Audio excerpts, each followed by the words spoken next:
Man of the masses Tarak నటించిన దేవర cinema రిలీజ్కి ఇంకా కొద్ది రోజుల సమయం మాత్రమే ఉంది. ఇప్పటికే సినిమాపై భారీ అంచనాలు నెలకొన్నాయి. వీటితోనే సగం సినిమా హిట్ కొట్టేసింది. ఇంకా తెరపై కథ చూడటం మాత్రమే బ్యాలెన్స్ ఉంది. దీంతో మూవీ రిలీజ్ డేట్ కోసం చాలా ఇంట్రెస్టింగ్గా ఎదురు చూస్తున్నారు అభిమానులు.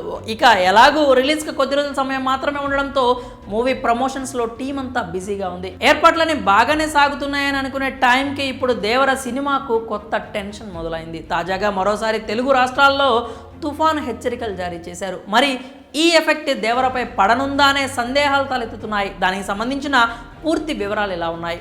కొన్ని రోజుల క్రితం వరకు కూడా రెండు తెలుగు రాష్ట్రాల్లోని ప్రజలు భారీ వర్షాల కారణంగా అతలాకుతలమయ్యారు. ఇళ్ళు, రోడ్లు, బస్ స్టాపుల్లో, రైల్వే స్టేషన్లు ఇలా అన్నీ జలమయమయ్యాయి. ఎడతెరిపి లేకుండా కురిసిన వర్షాల కారణంగా ప్రజలంతా కనీస వసతులకు కూడా దూరమయ్యారు. ఈ విషయంపై వెంటనే స్పందించి తెలుగు హీరోలంతా వారికి అండగా నిలిచి భారీ మొత్తంలో విరాళాలు అందించారు. దానికి సంబంధించిన వార్తలను కూడా మనం చూసాం. ఇక ఇప్పుడిప్పుడే అంతా సద్దుమణుగుతుంది అనుకునే సమయానికి తాజాగా మరోసారి తుఫాను హెచ్చరికలు జారీ చేశారు. సెప్టెంబర్ 26 నుంచి 28 మధ్యలో తెలుగు రాష్ట్రాలకు వాయుగుండం తుఫాను వల్ల భారీ వర్షాలకు అవకాశం ఉన్నట్లు హెచ్చరికలు అయితే జారీ చేశారు. ఏ జిల్లాల్లో ఎక్కువ వర్షపాతం నమోదయ్యేది మరో వారం రోజుల్లో తెలుస్తుంది అంటూ ఓ న్యూస్ అయితే వచ్చింది. దీంతో తారక్ అభిమానులంతా కంగారు పడుతున్నారు.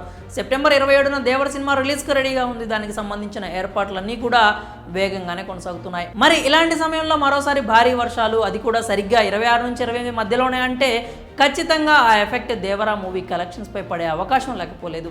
ఓ మోస్తరు వర్షం పడితే కనుక అభిమానులు దాన్ని ఎలాగూ లెక్క చేయరు. కానీ మునుపటిలా అతి భారీ వర్షాలు, తుఫాను అయితే మాత్రం మొదటి రోజు వసూళ్లకు గండి పడినట్లే. అయితే వరుణదేవుడు కరుణించి దేవరకు ఎలాంటి ఆటంకాలు లేకుండా చేస్తే గనక అనుకున్నట్లుగానే అంతా కొనసాగుతుంది. ఇక ఏమవుతుందో వేచి చూడాలి. మరి ఈ విషయంపై మీ అభిప్రాయాలు ఏంటో కామెంట్స్ రూపంలో తెలియజేయండి.